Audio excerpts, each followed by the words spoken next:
मेरी अपनी पुरानी फोटो देख रही थी, उसकी और उसके दोस्त की। घर में भयानक अंधेरा है। उसमें एक कागज़ में एक पता लिखा है।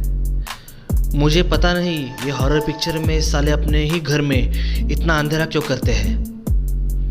मेरी बाथरूम में जाती है, तभी पीछे पता लिखे कागज़ के नीचे से अचानक पानी आने लगता है। कागज़ भीग जाता है। मेरे को वहाँ कोई होने का अंदाज़ा हो जाता है। वो चेक करती है, घर में कोई नहीं होता। पेड़ की कुंडी से पानी निकल रहा है, बंद किए नल से पानी गल रहा है, बेसिन में पानी भरा है। वो बेसिन का ब्लॉक निकालना चाहती है, ब्लॉकेज निकलता है। अचानक खिड़की खुलती है, खाली हुई बेसिन से नीचे से पानी भरने लगता है। उसे कुछ सुनाई देता है, एक चेतावनी, मैं आ रही हूँ, मुझसे कोई बच नहीं सकता। बेसिन का पानी उबलने लगता है, हवा में उड़ने लगता है। पानी से एक साया निकलकर आता है। तभी उसकी बेटी ईव वहाँ आती है। वो देखती है कि एक नन की भेष के औरत ने उसके माँ का गला काटा और वो खिड़की से बाहर गई। पुलिस आती है, इंक्वायरी होती है। ईव पुलिस और अपनी दोस्त जूलिया को बताती है कि वो एक नन की तरह लगती थी। वहाँ पर ना कोई फिंगरप्रिंट होता है, ना कोई सबूत।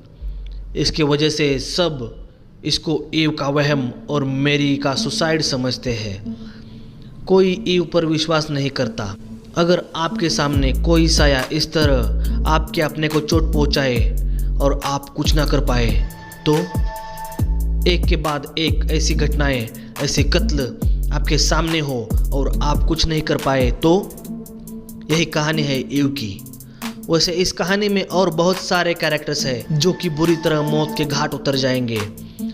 तो आगे बढ़ने से पहले इस कहानी के नाम का ब्रेकडाउन किया जाए। The none. इस फिल्म में एक खूनी है जो एक नन है। तो आइए जानते हैं इस नन की कहानी। तो कहानी में एकदम पीछे जाते हैं। एक बोर्डिंग स्कूल में 6 लड़कियां हैं और उनको सिखाने वाली एक नन। क्रिश्चियन धर्म में सन्यासी महिलाओं को नन कहते हैं। तो इन 6 लड़कियों को सिखाने वाली औरत एक नन है जो कि बहुत ही ज़्यादा खड़ूस है। इन लड़कियों को वो किसी कैदी की तरह रखती है और छोटी से छोटी हरकत के लिए बड़ी से बड़ी सज़ा देकर उनके पापों से मुक्त करना चाहती है। इन लड़कियों के नाम क्रिश्चियन धर्म के बड़ी सन्यासियों के नाम पर रखे होते हैं, जैसे कि जोआना, मेरी, क्रिस्टीन, यूलालिया, जोई, सुजैन। पुराने ज़माने में इन सभी महात्मा महिलाओं ने पापों से बचने के लिए और ईश्वर के करीब जाने के लिए बलिदान दिया था। तो नन हमेशा ये पाप पुण्य की बातें सिखाती रहती थी। इस बार नन मेरी को रंगे हाथ पकड़ती है। वो मेरी का लव लेटर पकड़ती है, फाड़ देती है और ज़बरदस्ती उसके मुंह में ठूस देती है। प्रेम करने के पाप से मुक्त करने के लिए वो उसे शारीरिक यातना देती है। ये पुरानी बात है, लेकिन आज मेरे की मौत की रात घर आने से पहले ईव अपने दोस्तों के साथ एक पार्टी में थी। ईव की दोस्त जूलिया, उसका बॉयफ्रेंड जो, ये सब मज़े में थे। तभी ईव को अचानक किसी बात से डर का झटका आता है। उसके बाद ही मेरी का खून होता है। ईव के डर में और मेरी के मौत में एक ही रात कॉमन क्यों है। मेरी के अंतिम संस्कार में ईव को एक औरत मिलती है। वो मेरी की पुरानी दोस्त होने का दावा करती है। अपना नाम क्रिस्टी बताती है। मेरी और क्रिस्टी ने अपने बोर्डिंग स्कूल के पुराने दोस्तों से मिलने का प्लान बनाया था, लेकिन ईव को अपनी माँ मेरी के बारे में ये इतिहास पता नहीं होता। क्रिस्टी बताती है कि मेरी के साथ साथ उनके ग्रुप की जोआना की भी मौत हुई। वो ईव से कुछ पर्सनल बात करना चाहती थी, इसलिए वो उसे अपने होटल में बुलाती है। ईव को अपनी माँ के सामान से एक पुराना लव लेटर मिलता है, माइकेल के नाम का। क्या यह वही लव लेटर है? होटल में फ़ोन पर बात करते समय क्रिस्टी अपने दोस्तों को बार्सिलोना में मिलने को कहती है। तभी क्रिस्टी ने बेड पर रखे चाबी के नीचे से पानी निकलना चालू होता है। होटल की कमोड से पानी निकलता है। कमोड का ढक्कन हिलने लगता है ढक्कन हिल के क्रिस्टी के मुंह पर पानी उड़ता है। ये कुछ ठीक नहीं समझकर क्रिस्टी वहां से निकलती है। तभी पानी से नन निकलती दिखती है। क्रिस्टी वहां से भागती है। नन उसका पीछा करती है। क्रिस्टी लिफ्ट में जाती है। उसके पैरों के नीचे से पानी निकलता है। लिफ्ट दीवार के बीच में रुक जाती है। क्रिस्टी लिफ्ट से निकलना चाहती है। अपने हाथ वो लिफ्ट से बाहर निकालती है। तभी लिफ्ट चालू होती है और उसके दोनों हाथ टूट जाते हैं। क्रिस्टी से मिलने होटल में आई यू को नन दिखती है। वो लिफ्ट में पड़ी क्रिस्टी का हाथ टूटा हुआ शरीर देखकर डर जाती है। इन हादसों से डरी हुई यू को जूलिया बार्सिलोना ले जाती है, लेकिन यू को बार्सिलोना जाके अपनी माँ की और दूसरे दोस्तों की बोर्डिंग स्कूल की तहकीकात करनी थी। बार्सिलोना में पहुंचते ही यू को तहकीकात में बोर्डिंग स्कूल के कुछ कागजात मिलते हैं। उसे वहाँ एक नया दोस्त मिलता है, गैब्रियल। यू को स्पेनिश नहीं आती तो गैब्रियल यू को अपनी माँ के दोस्तों को ढूंढने में मदद करेगा। वो गैब्रियल को अपने दोस्तों से मिलाती है। गैब्रियल एक पुजारी बनने की शिक्षा ले रहा था। वो तहकीकात करके यू को बताता है कि मैरी का बोर्डिंग स्कूल 1988 से बंद था। वहाँ की हेडमास्टर सिस्टर उर्सुला थी, वो नन। गैब्रियल यू के लिए उसकी माँ मैरी की दोस्त यूलालिया का पता ढूंढ लाता है। यूलालिया के घर के बाथरूम में होती है। नल अपने आप चालू होता है। पानी के आते ही नन की एंट्री होती है। बाथटब में पानी भरने लगता है। यूलालिया का कुत्ता मर जाता है।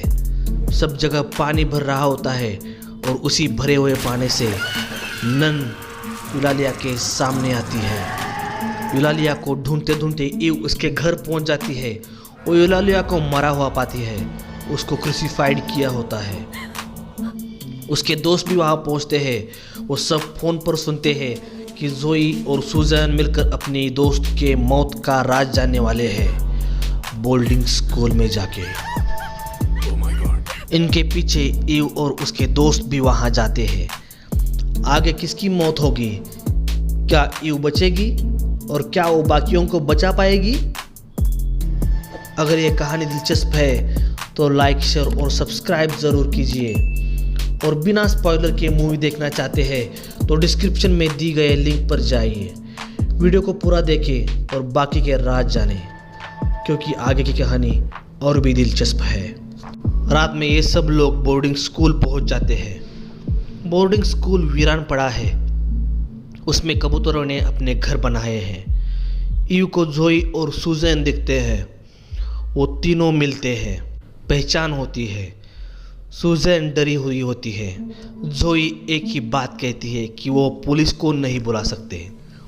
यू बताती है कि उसकी माँ को नन सिस्टर उर्सुला ने ही मारा है। तो जोई बताती है कि सिस्टर उर्सुला तो मर चुकी है। जोई अपने बोर्डिंग स्कूल के दिनों का एक हादसा सुनाती है। एक दिन सिस्टर उर्सुला मेरी को मार रही थी। तभी मेरे को बचाते समय लड़कियां सिस्टर उर्सुला को बाथटब में डुबोकर मार देती है और उसकी लाश पवित्र जल के तालाब में फेंक देती है। तब समझ में आता है कि ये सिस्टर उर्सुला की आत्मा है जो इन लोगों को मार रही है। लेकिन अब सवाल ये है कि 18 साल बाद ये आत्मा वापस क्यों आई है। सुजैन बताती है कि एक बेथिंग स्पा ने एक हफ्ते पहले ही उस तालाब के पानी को सुखा दिया था। पवित्र जल के ना रहते उर्सुला की आत्मा तालाब से आज़ाद हो गई होगी और सब लड़कियों को मारने लगी होगी। गैब्रियल और यू सिस्टर उर्सुला के कमरे में सुराग ढूंढने जाते हैं और जो और जूलिया लाइट्स ऑन करने जाते हैं। गैब्रियल और यू एक साथ बैठे थे। तभी गैब्रियल को कुछ याद आता है और यहाँ सिस्टर उर्सुला के बेड पर पानी भरना शुरू हो जाता है। बेड से सिस्टर उर्सुला का भूत बाहर निकलकर यू के शरीर से पार हो जाता है। पहले तो यू को अपने बचपन का कुछ याद नहीं था, लेकिन सिस्टर उर्सुला के साथ संपर्क आने के बाद यू को अपने बचपन का सब याद आ जाता है। अब यू और गैब्रियल सब लोगों को कॉरिडोर में ले आते हैं।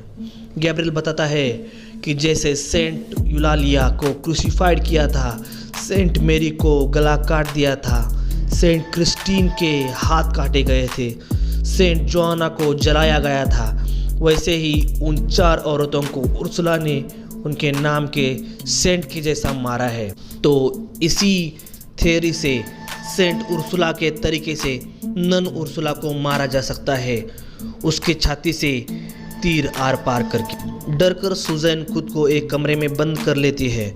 जोई एक तीर कमान बना लेती है। सुजैन कमरे में बंद प्रार्थना कर रही थी, तभी पानी जमा होता है। पानी से उर्सुला का भूत निकलकर सुजैन को मारने लगता है। सर कटने से सुजैन की मौत हो जाती है। लेकिन अब भी सवाल बाकी है, उर्सुला का भूत सिर्फ ईव को ही क्यों दिखता है? जवाब में जोई कहती है कि मेरी प्रेग्नेंट थी, ये जानकर ही उर्सुला ने मेरी को सज़ा देने के लिए मारना चाहा था। तो टेक्निकली उर्सुला की मौत के समय ईव भी मेरी के पेट में मौजूद थी और ईव के पिता एक सन्यासी मिकेल थे। तो इस पाप को मिटाने के लिए उर्सुला सबको मार रही थी। अब एक और सवाल बाकी है, उर्सुला क्या सिर्फ तीर से मरेगी? क्योंकि वो तो एक आत्मा है। तो गैब्रिएल बताता है कि जैसे उर्सुला की मौत पानी में डूब के हुई थी, वैसे ही एक भौतिक रूप में आने के लिए उर्सुला पानी का ही इस्तेमाल करती है। तो पानी में उसे मारा जा सकता है। तो वो सब एक प्लान बनाते हैं कि एक रूम में पानी भरेंगे और वहाँ उर्सुला को लाकर उसे मारेंगे। गैब्रिएल और जो पानी शुरू करने जाते हैं, तभी एक हादसे में गैब्रिएल भी मर जाता है। रूम में पानी भरने लगता है। जूलिया और ईव पानी ना बहे इसलिए रूम के ड्रेन पाइप कपड़े से ब्लॉक करते हैं। तभी पानी से बाहर आकर उर्सुला जोई को भी मार देती है। जूलिया जोई के तीर कमान लेती है। कमरा पानी से भर रहा होता है। जूलिया ईव को तीर कमान देती है। पानी में करंट ना आए इसलिए जूलिया लाइट्स ऑफ कर देती है। अब पानी भरे कमरे में सिर्फ ईव है। ईव गोता लगाकर उर्सुला के आने का इंतज़ार कर रही है। जूलिया और जो एक साथ है। जो बोलता है कि जहाँ भी कोई मरता है वहाँ पर सिर्फ ईव होती है। उर्सुला ने ईव के दिमाग पर कब्जा ले लिया है। तो ईव और उर्सुला एक ही है, जुड़े हुए हैं। यहाँ ईव सांस लेने के लिए पानी के बाहर आती है तो नन उसे पानी में डुबाने लगती है। नन भी पानी में अपने भौतिक रूप में थी तो ईव खुद को बचाने का प्रयत्न करती है। वो तीर को नन के छाती से पार करती है। पानी में डूब रही ईव को जूलिया बचाती है। कहानी ख़त्म। लेकिन सवाल बाकी है, क्या सही में नन अभी ईव के अंदर जिंदा है? अगर आपको ये कहानी अच्छी लगी तो और कौन सी कहानी चाहिए ये बताने के लिए कमेंट ज़रूर कीजिए। पूरी फिल्म के लिए डिस्क्रिप्शन में दी गई लिंक पर क्लिक करें और भी ऐसी कहानी जानने के लिए लाइक, शेयर और सब्सक्राइब करिए हॉलीवुड बिंज को। Thanks for watching.